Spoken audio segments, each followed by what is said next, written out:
दोस्तों आज हम आपके सामने एक बहुत ही बड़ा मुद्दा लेकर के आए हैं। मुद्दा ये है कि इस धरती पर पहले मुर्गी आया है या अंडा। सवाल बहुत ही रोचक है, शायद आप इस सवाल को कभी सुने होंगे, लेकिन इस सवाल का जवाब देना उतना आसान नहीं है।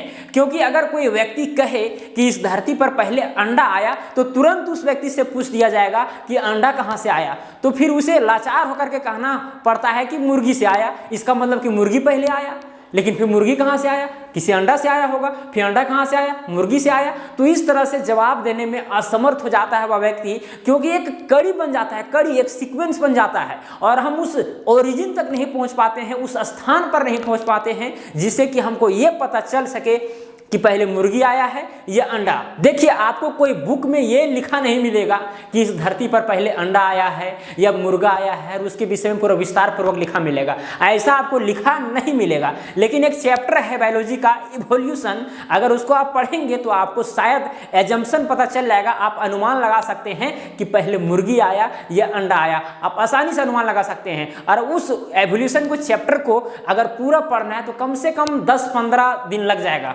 अगर हम हर दिन 1 घंटा का एक वीडियो अपलोड करेंगे तो 10-15 वीडियो हमको अपलोड करना पड़ेगा एवोल्यूशन चैप्टर को खत्म करने के लिए। अगर आप एवोल्यूशन को समझ जाते हैं, यानी जैव विकास को अगर समझ जाते हैं, तो शायद आपको आपके मन में ये जो सवाल उठ रहा है, इस सवाल का सॉल्यूशन मिल जाएगा। क्योंकि ऐसे सवाल अनेक हो सकते हैं। ये भी पूछा जा सकता है पहले स्त्री आया या पुरुष आया, या तो फिर ये भी पूछा जा सकता है कि पहले बच्चा आया या बुढ़ा आया। तो इस तरह करके बहुत सारे सवाल और बन सकते हैं। लेकिन इसका जवाब अगर आप एवोल्यूशन चैप्टर यानी जैव विकास के विषय में आप पढ़ते हैं तो फिर आपको कोई दिक्कत नहीं होगा। तो आपको थोड़ा सा उसके विषय में बताता हूँ 4-5 मिनट में, शायद आपको कुछ समझ में आ जाए और ऐसे सवालों का जवाब देने में आप असमर्थ ना हो पाए, इसलिए मैं इस वीडियो को बना रहा हूँ। देखिए, हुआ क्या, पहले धरती पर कोई जीव नहीं था, धरती था ही नहीं। ये जो आप पृथ्वी अभी देख रहे हैं, ये पृथ्वी था ही नहीं। मंगल ग्रह देख रहे हैं, चांद देख रहे हैं, बहुत सारे उल्का पिंड है, ये सब कुछ नहीं था। एक पॉइंट था, पॉइंट, एक बिंदु था।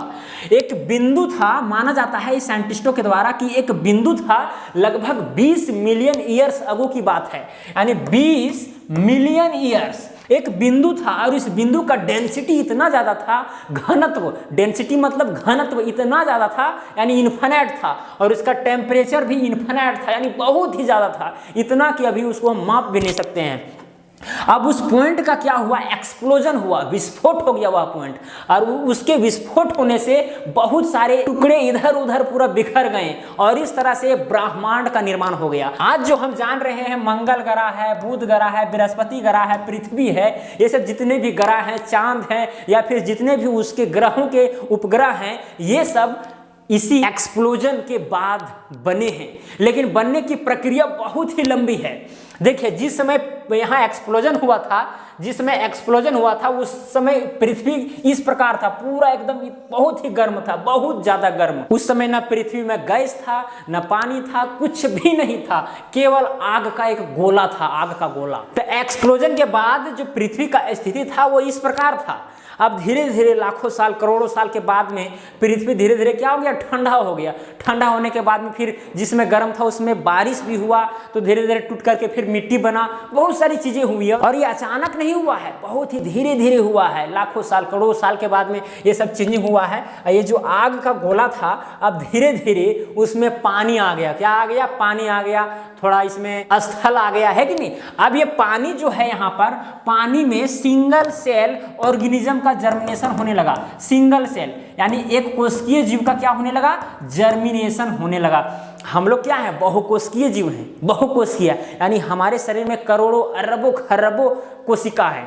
और यहाँ पर जिस समय इस पृथ्वी पर कोई जीव नहीं था, उस समय एक कोशिका जीव वाले का निर्माण होने लगा था, वो भी कहाँ, पानी में।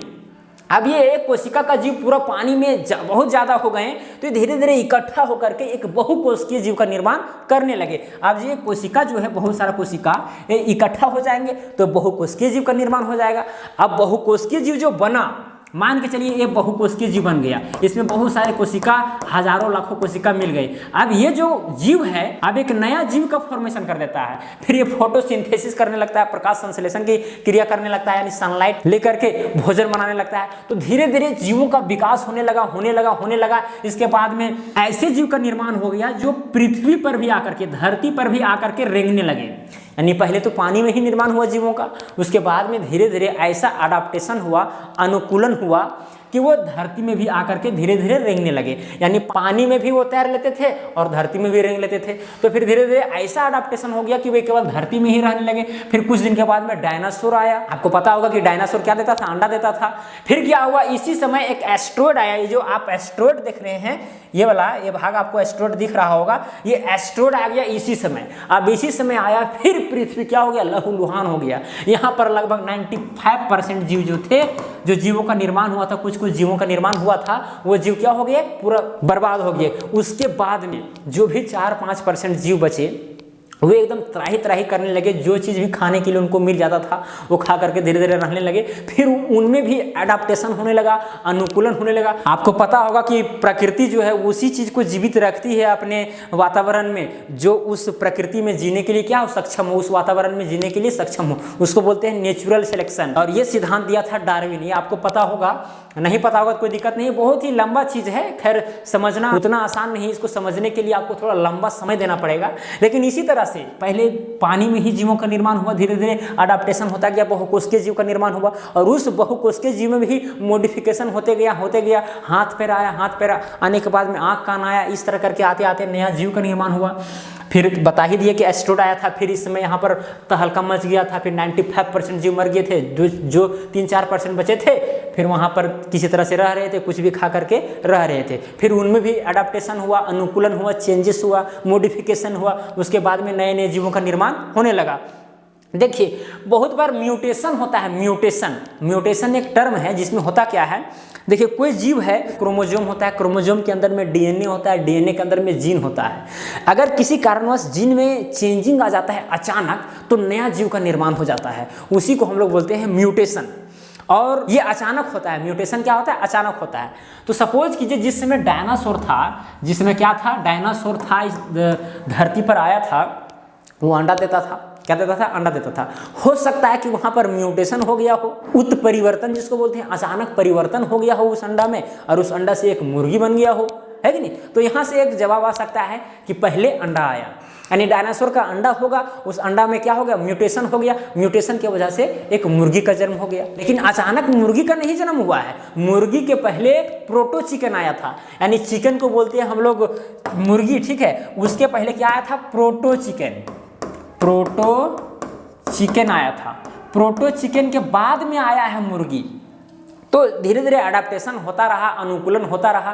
प्रकृति में जो जीव जीने के लिए सक्षम थे वो जीव रह पाए, बाकी बात सब चले गए, है कि नहीं। तो धीरे धीरे उत्परिवर्तन हुआ, कुछ म्यूटेशन के द्वारा नए जीव का फॉर्मेशन हो गया, पेड़ पौधे आए, जीव बने, बहुत सारी प्रक्रिया हो रही थी। और ये छोटी मोटी बात नहीं है, ये लाखों करोड़ों अरबों सालों में ये चीज़ होता है, नए जीवों का विकास होता है। ये कोई ऐसा नहीं है कि भाई 200 साल पहले घटा है, 300 साल पहले घटा है, हमको प्रमाण भी जल्दी मिल जाएगा। इसका प्रमाण भी जल्दी में नहीं मिलता है। लास्ट में वैज्ञानिकों को थ्योरी देना पड़ता है। जैसे बिग बैंग थ्योरी जो है, ये तो बता दिया गया है, ये एजम्पशन कर दिया गया कि भाई एक पूरा जो ब्रह्मांड था वो एक सुई के जैसा था, वो एक्सप्लोज किया, ठीक है, एक्सप्लोजन हुआ, विस्फोट हुआ, तो सब चीज़ का निर्माण हुआ है, ऐसा कह दिया गया है। लेकिन इसको प्रूव कैसे किया जा सकता है, प्रूव करना उतना आसान नहीं है। लेकिन भाई साइंटिस्ट ने कहा है तो भाई अपने हिसाब से ठीक ही कहे होंगे, इसलिए हम लोग उसको मान लेते हैं। खैर, तो अब देखिए धीरे धीरे जीवों का, नया जीवों का विकास होने लगा। तो क्या आया, प्रोटो चिकन, यानी चिकन जो अभी मुर्गी हम देख रहे हैं, मुर्गा देख रहे हैं, उसके पहले भी क्या था, प्रोटो चिकन था। प्रोटो चिकन अंडा दिया होगा, क्या दिया होगा, अंडा दिया होगा, और इस अंडा में कुछ चेंजिंग हो गया होगा, है कि नहीं, मॉडिफाई हो गया होगा, और फिर इस अंडा से फिर चिकन का निर्माण हो गया। क्या चिकन निर्माण हो गया, चिकन का निर्माण हो गया। तो इस तरह से मुर्गी का भी आ सकता है। लेकिन बहुत सारे आपको टीचर या बहुत सारे साइंटिस्टों के थ्योरी के द्वारा ये आपको बताया जा सकता है कि पहले अंडा आया, अंडा के बाद ही क्या आया, मुर्गी आया। क्योंकि डायनासोर के समय में, लाखों साल पहले की बात है, डायनासोर के समय में अंडा इस पृथ्वी पर आ चुका था। क्योंकि डायनासोर अंडा देते थे, है कि नहीं, तो अंडा से ही कुछ मॉडिफिकेशन हुआ होगा। क्योंकि डायनासोर अगर जन्म ले लिया है तो डायनासोर से तो अचानक मुर्गी नहीं बन सकता है कि नहीं, अंडा से ही कुछ म्यूटेशन हुआ होगा, चेंजेस हुआ होगा। तो मेरा कहना है कि पहले अंडा आया। लेकिन आप कहेंगे, अभी भी आप बोलेंगे कि नहीं, ये हम नहीं समझ में आए, आप तो ऐसे बोल दिए कि अंडा आया, ऐसे ऐसे समझा दिए, हो गया।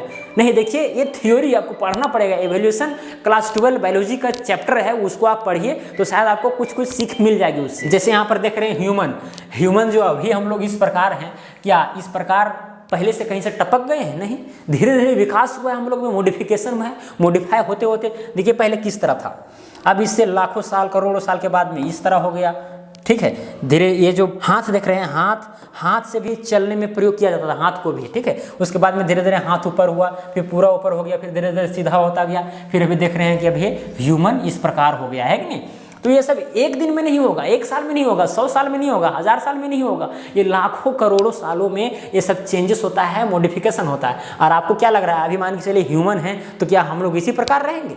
लग रहा है कि नहीं इसी प्रकार रहेंगे, लेकिन लाखों साल के बाद में भी हम लोग में ऐसा मॉडिफिकेशन हो जाएगा कि नया जीव आ जाएगा इस धरती पर, ऐसा माना जाता है वैज्ञानिकों के द्वारा, है कि नहीं। तो जीव का निर्माण जो पृथ्वी में धीरे धीरे हुआ, तो धीरे धीरे हुआ, ऐसा नहीं कि तेजी गति से हुआ, एकदम धीरे धीरे, एकदम स्लोली हुआ। और उस स्लोली में म्यूटेशन हुआ, बहुत सारा प्रकृति में चयन हुआ, यानी कि नेचुरल सिलेक्शन हुआ, उस तरह से अनेक जीवों का यहाँ पर वर्चस्व रह पाया, और जो जीव नहीं रह पाए वो गए। लेकिन एक बहुत ही रोचक सवाल है, जब हम लोग क्लास 12th में जब पढ़ रहे थे, तो एक स्टूडेंट ने खड़ा होकर के पूछा, अगर इंसान चिंपैंजी यानी बंदरों से अगर बना है तो अभी बंदर क्यों पाए जाते हैं? ये सवाल टीचर से किया गया था। तो टीचर क्या बोलते हैं कि जिसमें टिकट मिल रहा था तो कुछ बंदर सोए हुए थे। यानी कौन सा टिकट? यानी बंदर से आदमी बनने वाला जो टिकट मिल रहा था उसमें कुछ बंदर सोए हुए थे। जो टिकट लिया वो आदमी बन गया, और जो सोया हुआ था वो बंदरे रह गया। तो ऐसा जवाब मिलता है, क्योंकि देखिए होता क्या है, इसका पूरा जवाब पूरा स्पेसिफिक विशिष्ट तरीके से देना उतना आसान नहीं है, इसीलिए कई बार टीचर इसको मजाक के रूप में ले लेते हैं और समझा देते हैं। खैर, आपको क्या मानना है कि पहले मुर्गी आया या अंडा आया? मुझे तो मानना है कि अंडा आया, क्योंकि प्रोटो चिकन यानी चिकन के पहले या मुर्गी के पहले एक प्रोटो चिकन प्रजाति था जो जंगल में पाया जाता था, और उसी प्रोटो चिकन के अंडा में कुछ मॉडिफिकेशन हुआ, और उसी मॉडिफिकेशन से एक नया जीव मुर्गा का निर्माण हो गया, है कि नहीं। तो पहले अंडा आया, उसके बाद में मुर्गी आया। ये तो आप इस वीडियो के माध्यम से सीख ही लिए हैं। तो अगर वीडियो पसंद पड़ा होगा तो वीडियो को लाइक कीजिए, शेयर कीजिए, और चैनल पर नए हैं तो चैनल को सब्सक्राइब करके बेल आइकन को भी प्रेस कर देना है। तो आज के लिए इतना ही। जय हिंद, जय भारत।